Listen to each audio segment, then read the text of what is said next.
Hi, good people.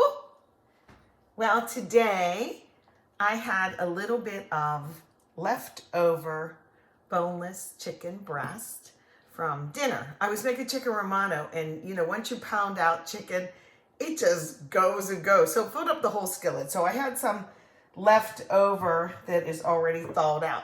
So I chunked it up, just chunked it up. And you notice I have my food processor here. So we're gonna make some homemade chicken nuggets. Now you can jazz them up however you like, but I just didn't want to put this back into the freezer and waste it. So what do you like that goes with chicken? Now you can make them any kind. I brought out some spices like as examples, and I use, you know, different spices for different things, and I kind of make them and keep them in a, this is my barbecue rub spice, and then I use barbecue sauce with that. This is actually, I didn't make this. This is that dried onion soup mix. So I had some of that left. I'll use it for something. Oh, and that reminds me. Last night we're watching a movie, Thane and I. We're watching Peter Pan and Wendy, that new one that's out. And I'm got something in my eye, and I'm rubbing, and I'm digging, and I'm rubbing and rubbing. Didn't want to get up. I looked this morning and look. So I went, did you see that? I was like rubbing and rubbing. I go into the office and I said, "Hey, Nate." I said, "Look, I could like blackmail you and say you bought me in the eye." He goes, "What happened?" I said, "Didn't you see me rubbing my eye like crazy last night?" So anyway, I keep blinking and blinking because I tend to want to rub it more.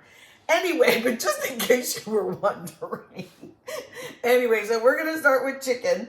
And you can use different spices. This one wouldn't go good. This is like a cucumber dill that I put sour cream in and make a quick dip if I don't have any.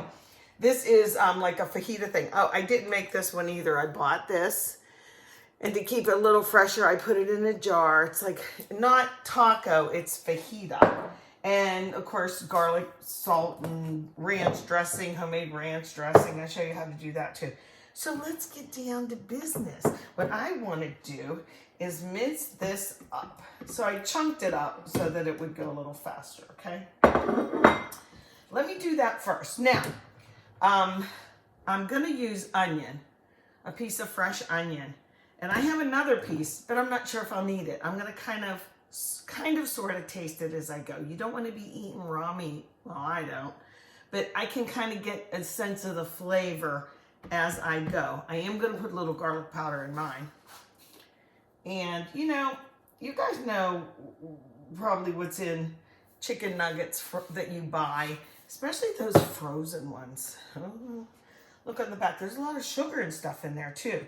So, we're going to try anyway. I'm going to get this on here. Let me think what else. Oh, as a binder, because just the meat will be like all weird, you could use a little cornstarch or an egg. I think I might use an egg and then see if I need a little bit of cornstarch just so they stay together. So there's no sense in you watching me zap this. I'll be right back. Actually, I want to pulse it. So let's just pulse it. I pulse when I do my ham salad like this too. So it's not pulverized, but just pulsed. I'm gonna look at it. Now I'm gonna add a few more things. So let's leave it like this. Here, let me you see it. So this is kind of what it looks like so far. Okay.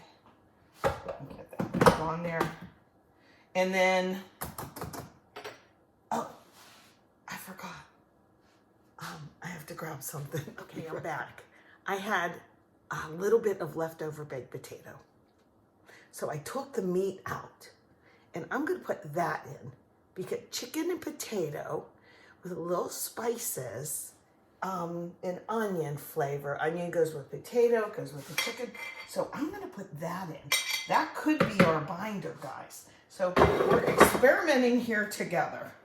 I have a little bit more in there. Let me do this and see how it goes. Whoops, I'm standing in the wrong position here. Okay, pulse, pulse, pulse. Ready? I'm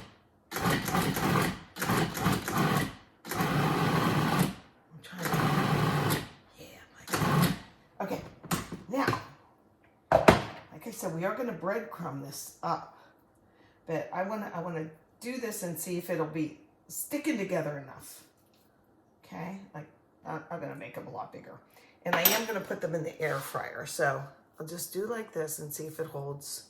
It is going to hold. Look, actually that looks like a dang chicken nugget now, doesn't it? You can make them all bumpy and lumpy and not perfect. But it smells good. But I'm going to do this. I'm going to add a little bit more garlic powder. I don't want them over seasoned because I am going to do the breadcrumbs, okay? So I'm going to pulse this a little bit more and let's make some little nugget shaped things. I don't think I need the egg and I don't think I need the cornstarch. So I'll just put that away.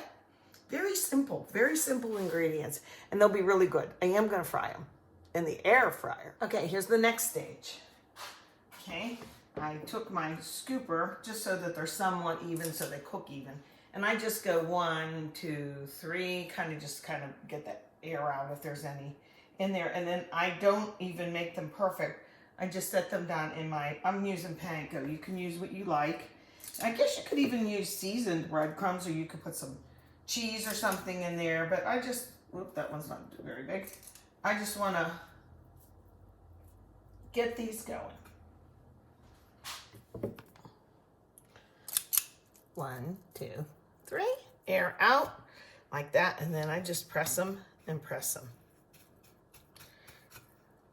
Just like that. Smash them down. Get the edges.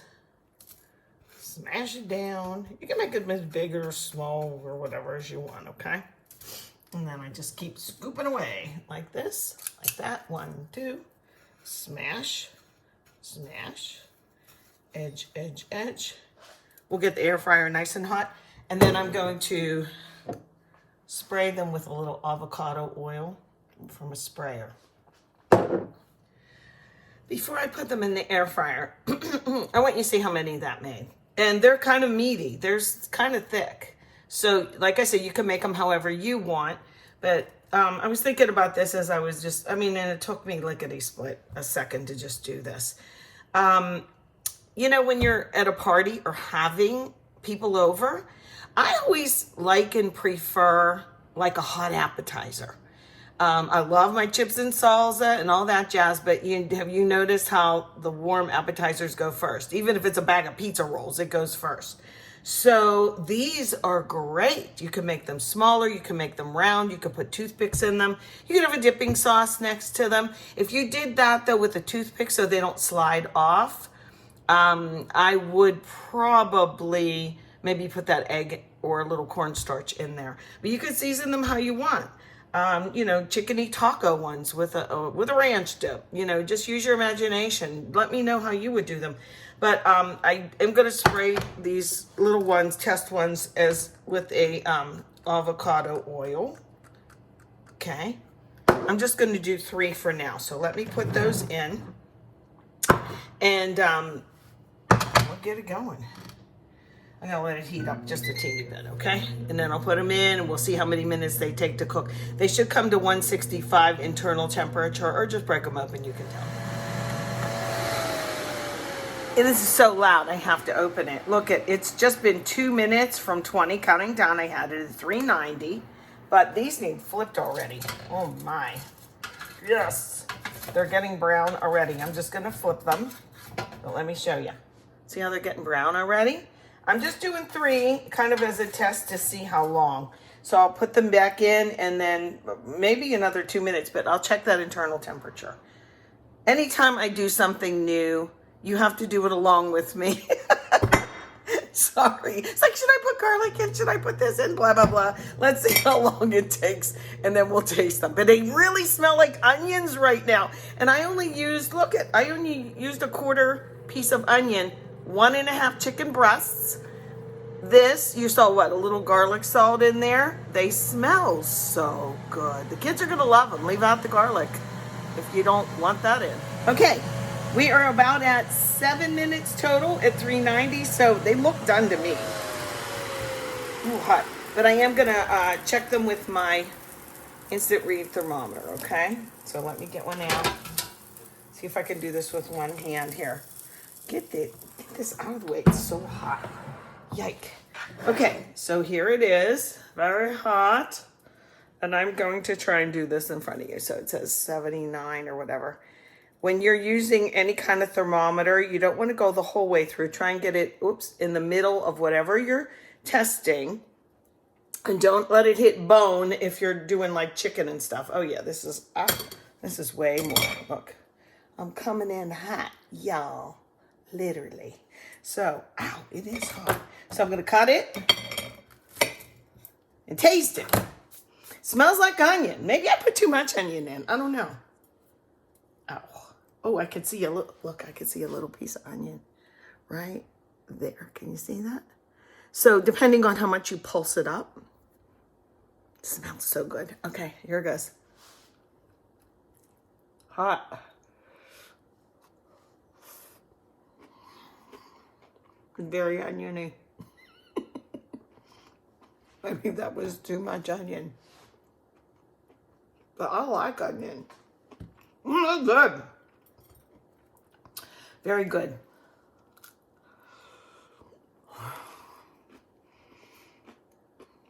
Crunchy. I didn't even use, excuse me, talking with my mouth full. I didn't even use egg before I dipped it in breadcrumbs. I just went for it. So, will you make these for your kids? I've made them for Lindsay's kids one other time, and they loved them. I didn't put onion in, though, but they're really good. Okay, just even if you just, and the potato. That was kind of semi-brilliant, wasn't it? On that note, let me know if you make them. If you've made them before, what do you put in yours? Yay, chicken nuggets, healthy-wise. There you go.